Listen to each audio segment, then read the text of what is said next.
విశ్వాసము లేకుండా మనం బాగుపడలేం. విశ్వాసము లేకుండా మనము దీవించబడలేం. విశ్వాసము లేకుండా మనము ఆశీర్వదించబడలేం. విశ్వాసము లేకుండా మంచి పంట రాదు. విశ్వాసము లేకుండా మంచి ఉద్యోగం రాదు. విశ్వాసము లేకుండా మనము దేవుని యొద్ద నుండి కనీసం అంటే గుండు పిన్ను కూడా పొందలేము.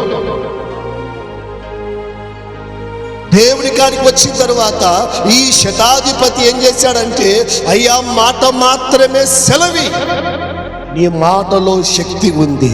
హల్లెలూయా, నీ మాటలో పవర్ ఉంది. ఎందుకంటే మాట ద్వారానే సృష్టి కలుగును గాక అని చెప్పినప్పుడు ఏమైంది కదా, భూమి కలుగును గాక అని చెప్పాడు, ఆకాశము కలుగును గాక అని చెప్పాడు, మాట మాత్రమే సెలవిచ్చాడు. సూర్యుడు కలుగును గాక అని చెప్పాడు, చంద్రుడు కలుగును గాక అని చెప్పాడు, చెట్లు కలుగును గాక అని చెప్పాడు, పక్షులు కలుగును గాక అని చెప్పాడు, జంతువులు కలుగును గాక అని చెప్పాడు, చతుస్పాద జంతువులు కలుగును గాక అని చెప్పాడు. కలుగును గాక అని నోటి మాటతో చెప్పినప్పుడే ఈ సృష్టి అంతా కూడా కలిగింది. యేసు ప్రభుల వారి మాటలో ఉన్న శక్తి అలాంటిది. హల్లెలూయా.